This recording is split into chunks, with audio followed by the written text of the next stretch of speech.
Some things just go together. Wine and cheese, flowers in springtime, and yes, books and bottles. We pair your favorite author with your favorite drink. Your host of Books and Bottles, Benita Johnson.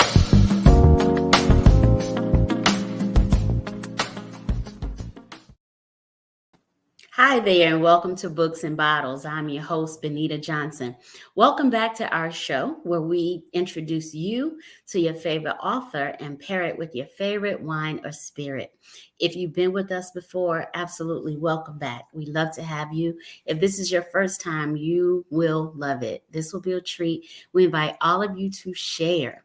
So today we have another phenomenal author with us today. Her name is Miss Chandrika Phea. And her book is called Lord, I Don't Want to Die a Christian.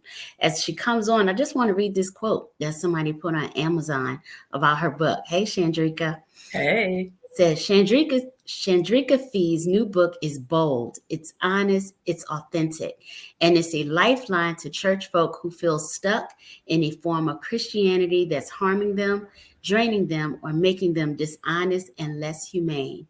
She dares to ask questions, and that's the off-ramp from authoritarianism and the on-ramp to curiosity, learning, and growth. And this is by Brian D. McLaurin, author of Faith After Doubt and Do I Stay Christian? Chandrika, welcome to the show. Thank you so much. Thank you for having me. And I want to try to pronounce that myself. Authoritarianism. Woo. Thank you. Yes, it's hard. Authoritarianism. That's a lot of vowels. Right. To figure out. So I feel like I've known you because we had a lot of active chats early on when we first met. Right. On Facebook. And so I'm glad this day is finally here. I think we probably scheduled it 3 months ago. Yes. And I see you've been busy promoting your book and putting your message out there. So I appreciate you for being here. Yes, ma'am. Thank you. And I would like to add, I've been busy having the conversation, and that has been promoting the book. I think that so many of us have been holding our breath in this regard. And so when the title is seen, it has been also an exhale for a lot of other people. I wanted to ask you about the title. Like when people first see it, what has been like the responses that you've been getting? People have been, bold enough, and I want to speak, I guess, in general. There have been experiences of, yes, that's me. This is what I've been feeling, and I didn't know it, or this is what I've been feeling. I've had this conversation internally and couldn't tell anyone. I remember at a book signing opportunity, a lady walked up to the table. When she saw the book title and spoke to me just for a few minutes, she stood there. She looked up at the sky and said, "Thank you." She was, and that particular book signing was a bit of a challenge because I'd had some negative feedback about the opportunity to do it. But when someone says, "Thank you, God," when someone lets you know that your work has been an answer to their prayer, you know what I mean? Yeah. It's helpful when someone else walks up to you and asks you, "Well, you don't have any doctrine?" It's like, girl, no, I don't. What are you talking about? It's easy conversation when you know that your work has been an answer to someone's prayer. So yeah, it's been a mixture, mostly positive, mostly people saying, this is what I've been feeling. And a lot of times they didn't know it. I think one of the themes in your book is about fear. And a lot of times as like we grew up, how we grew up, whatever doctrine we grew up under, we had this fear, and the fear trickled down to even questioning what we had learned as Christians. And, some of it, still I question things, and things that just don't make sense. I kind of like for instance, I was talking to a family member a week or so ago, and she was asking me about where a particular family member was buried. And I was like, I don't know, because I haven't been back, because I had always felt like, okay, if we say they go to heaven, why am I at this cemetery, Mhm. so it's just some things that we just never question. So what prompted you to want to write the book? It was an, and if you will, an unction or an inspiration. Um, I was back from China. I lived in China 2 years after getting my degree in biblical studies and becoming a licensed minister. After doing nothing actually but ministry work, I was born in the church, born to Christian family, born to Christian lineage and heritage, Pentecostal Black church. Parents are pastors, grandparents are pastors, aunts and uncles are clergy, and so I was headed in the same direction, and had the opportunity to go do missions work and teach in China, and that revolutionized my life. I came back from China after being there 2 years and tried to go back to church as I knew it slowly, because I was dealing with culture shock. But there was nothing else left for me to do but to go back to church as I knew it. And so I started doing that very slowly and was struggling to adjust to the things I was hearing. I was struggling to adjust to seeing the same people every week. Living in another country, there was somebody to meet and some new people to meet, some new places to go all the time. My circle had definitely been diversified, but now I'm back and I'm looking at these same people over and over and over, and it was getting to be claustrophobic. Um, Mm. but then to add, Barack Obama was the new president when I came back, and our white evangelical brothers and sisters of influence were expressing their disdain for having a Black president. And so between those two realities, I was trying to figure this thing out. I remember watching a pastor invite his grandson to the stage to sing a racist song about having a Black president. And I turned the television off in frustration. I stood up to start cleaning my apartment. I go over to my front door to pick up a pair of shoes. And when I stood, I exhaled, Lord, I don't want to die a Christian. And Mm. my shoulders dropped. I was shocked at what had come out of my mouth. And I said it out loud. I was the only person in my apartment. And I said it out loud, Lord, I don't want to die a Christian. And the next thing I heard was, that's a book. And then the next thing I said was, I wasn't planning on writing a book. And so then I just began to press into the idea, start praying about what was supposed to be in it. And voila. Wow. So do you think, like, I've experienced everything that you're saying, Mhm. like you see these folks that's supposed to be like love everybody, Mhm. but except this group or except this group. Right, And that's not how it should be. right. And so do you feel like a lot of us are seeing that's prompted more people now to say, I'm spiritual but not religious. Like, Right. folks have this relationship with God or a higher being, but Mhm. not necessarily the Christianity piece. Right, right.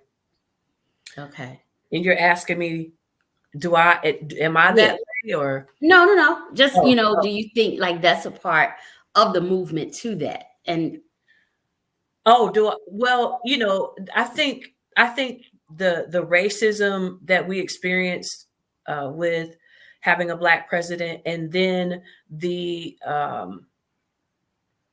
what is the word? The retaliation of voting in Donald Trump. mhm. I think that has caused a lot of the exit, to see Christianity, parts of it celebrate the behavior of Donald Trump, uh, to um, to celebrate and vote him in office. A lot of his base claimed to be Christian. It has run a lot of people out of the religion itself. Oh, absolutely. Yeah. Yeah, in churches, I hear a lot of people talk about, I'm not a church goer Hmm. much anymore, but Hmm. I've heard a lot of people talk about, it's not as many people in the churches, Hmm. as they were, growing up, probably a lot like you, we went every Sunday, sometimes 2 or 3 services on Sunday. And Yes. God knows we're going into revival season. So Yes. all summer you were there from Monday through Friday.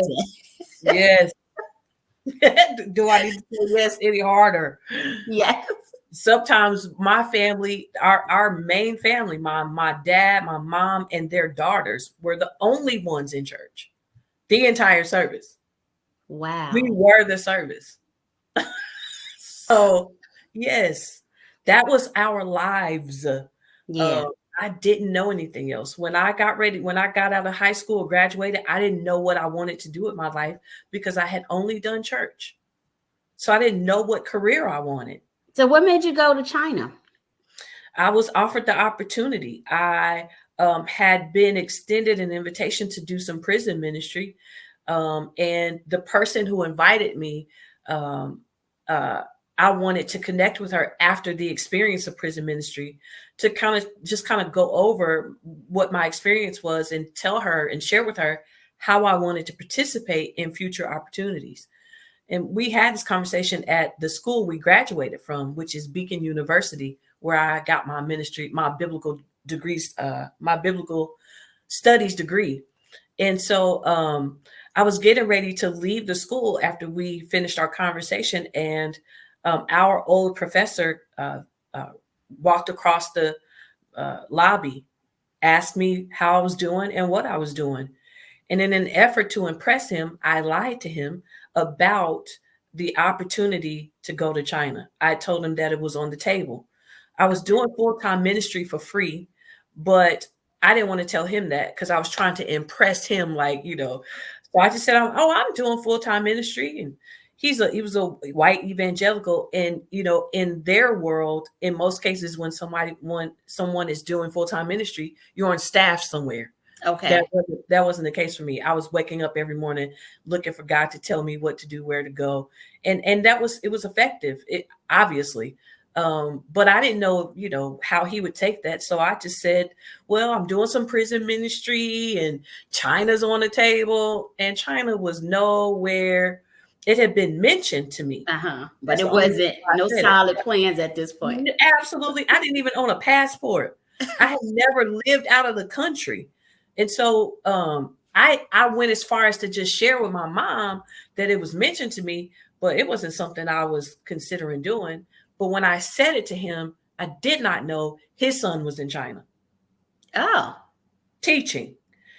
And so he puts me on the phone, and I'm shortcutting, but he puts me on the phone with the organization that day. I'm telling you that I was this close to going out of the door in the lobby, and he stopped me and says, and has this conversation. So I end up turning around, going back to his office on the floor, sitting on the floor, on the phone with the people who sent his son to China. After that conversation, we made an appointment to have an official interview. They gave me the job, still no passport and no money. Because again, I was doing ministry full time. For free. Yeah, for free. Yes. And I needed money to at least buy a plane ticket to go to training. All this I needed some money. Needed a visa when I got there. I had to pay for those things. And so but one thing led to another. I ended up having the money to buy a one-way plane ticket to San Diego for training. And I still did that without no passport. Okay. Turns out there was a passport, and I didn't know this until I got there. There's a passport office an hour or so away from San Diego. Okay. So the day after our training, they took me to San Diego. I applied for my passport, had the money to expedite it, had it before it was time to go to China. Perfect. And how long were you there? I was there 2 years. And you taught English. Okay. Mm-hmm. Okay. I let English as a second language, I guess. Yes. That was challenging. Do you? I don't. Okay. In China, there's tones that come with the language, so I know I'm not saying it correctly, but we say they understand ed and dn, which means I speak very little Chinese or very little. Okay. And usually it doesn't come out until it's absolutely necessary. Okay. So let me go to a Chinese restaurant and there's a Chinese waitress or waiter, and I'm saying, xie xie. or bukachi, sheshel, thank you, bukachi, ni haos, hello, things like that. I have some general, Okay. So we words. can eat. If we go to China, we can eat. Oh, for sure. And catch a bus and find our way to the hotel. That's all we need. Absolutely. Absolutely. Okay. So fast forward to now. What are you still in the ministry? Yeah, I think ministry is ministry. And nobody can tell you, different. If you offer something that is exposing or revealing the wholeness that people have been created to be, then yeah, it's ministry. I'm not interested in changing anyone anymore. I'm not interested in offering salvation. I'm not interested in any of those things. I believe I was created whole and complete. And I think that we would be different people and act differently and behave differently if we were taught that. Even if it's just reverse psychology, even if you don't believe we were born whole and complete, lacking nothing, use reverse psychology and teach people that. Yeah.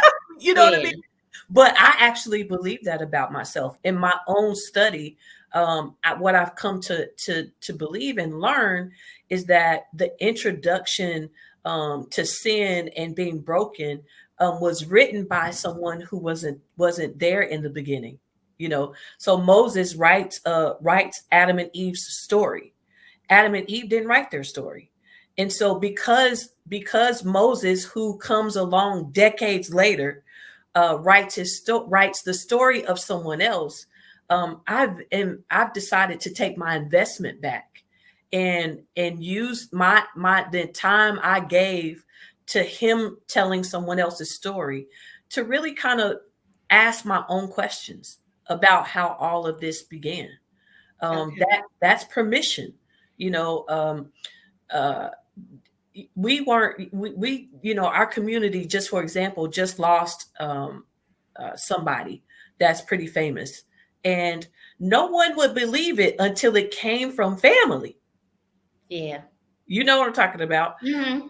No Mm-hmm. one would believe the story until it came from family, but we believe this story that didn't come from family. We Yeah. believe the story of Adam and Eve, but they didn't tell their story. It came from someone who was not there. So, uh, uh, I And I because think they that's a part of that fear.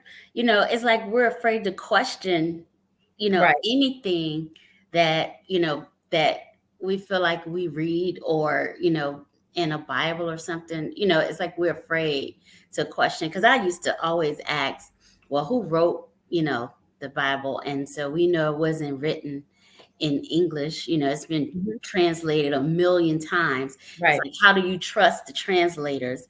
And right, then in terms of, being a African, we got it beat over our heads, coming into this or being brought into this country, right, through our oppressors. right, It's like, why do we just take it, just like right, they gave it to us and we swear this is the law, this is the gospel. right. And it's always a challenge to me, like when I hear in politics, when you say that this country was built off Christianity, it's like, really? Wow. Like, wow. Yeah. Exactly. Wow. Right. Right. I what I am doing, what I'm trying to do is give us permission to change that phrase, even because particularly in the Black community, that phrase, questioning something or somebody, it carries the tone of disrespect. That's what we were taught. Don't question me. That carries that tone of disrespect. And so I write in the book, I'm not questioning God. I am asking God questions. Mm-hmm. That's a different tone, you Yeah. know. And so yeah, I understand that I understand that fear. I come from it. But my relationship with this idea of God is such that I've come to believe that if God is who we say he is, or she is, or it, they, them, those, uh, and that being love, then I don't have a reason to fear. Yeah. I don't have a reason to fear curiosity. Um, you know, so these folks that we read of had experiences of life without a Bible. Mm-hmm. Mm-hmm. The Bible wasn't there. So that's kind of where I'm going. I'm going to that place where they had the very pregnant possibility of of imagining what a God is and can be. Mm-hmm. Sometimes they assign destruction to this God. And sometimes they assign murdering to this God. And sometimes they assign betrayal to this God. And sometimes they assign cruelty to this God. You know, I write about the Lot's wife. I write a letter to Lot's wife. And that was, assigned to God. It's implied that God did this thing. Right. And it's so, for me, if they could do that, if they could do that freely, assign God to war, saying that God told them to go and kill a whole city, men, wives, and children, then why can't I imagine God for myself? Right. Imagine what this God and who this God is for myself, if God is at all. Mm. Yeah. If That's wh- that's that's true. I mean, yeah, I agree. where did this idea come from?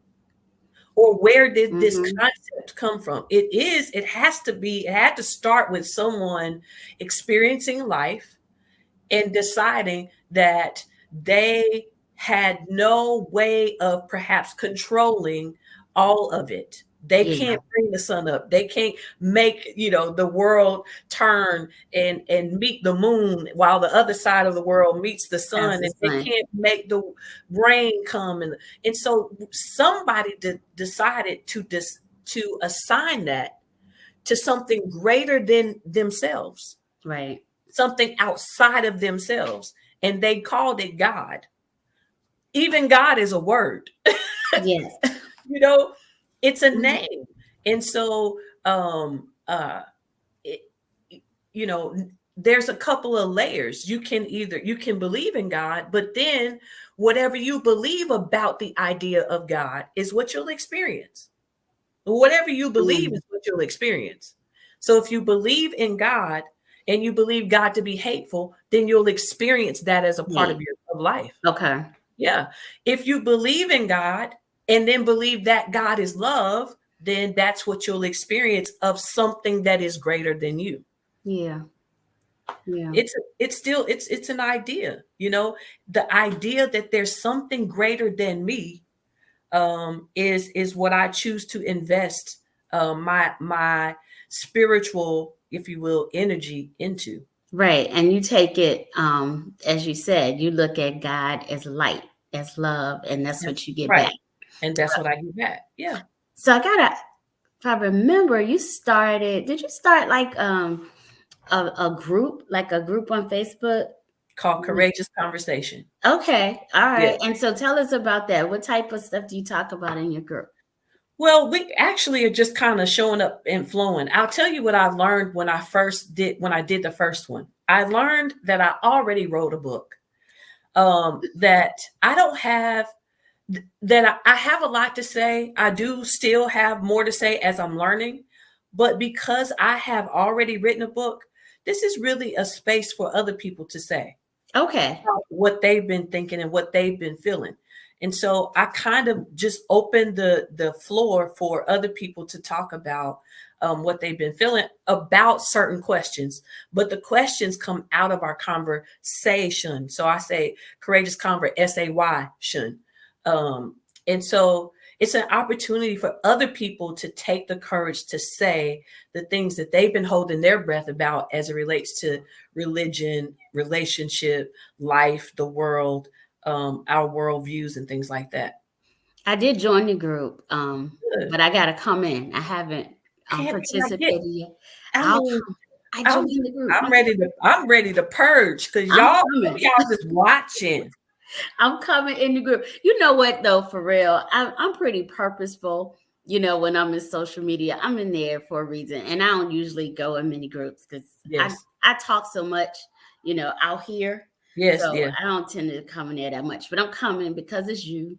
And Oh, I feel like we've been back and forth and we've yes. chatted. And so one of the things, we usually pair the conversation with the wine or spirit.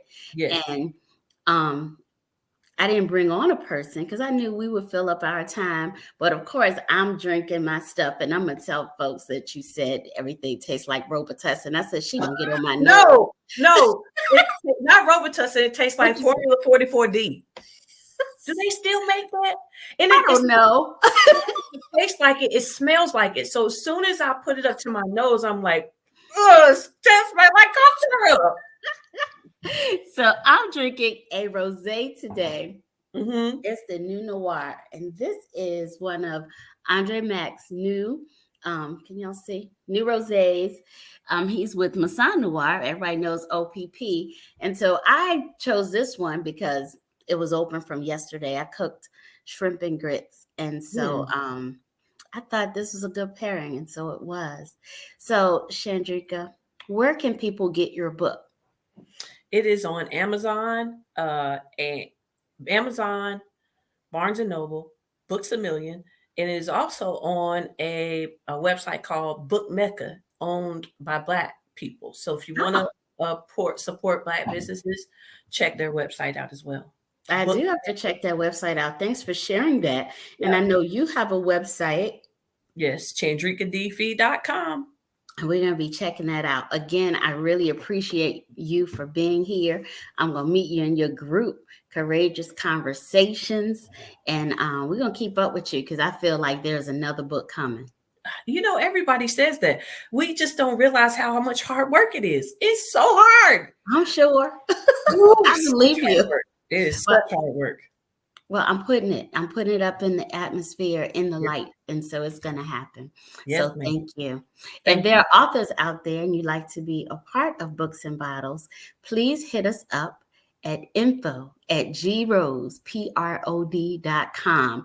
Thank you so much for tuning in. Remember to share, hit that share button. We want to grow our audience and we want to share all of this love with other people.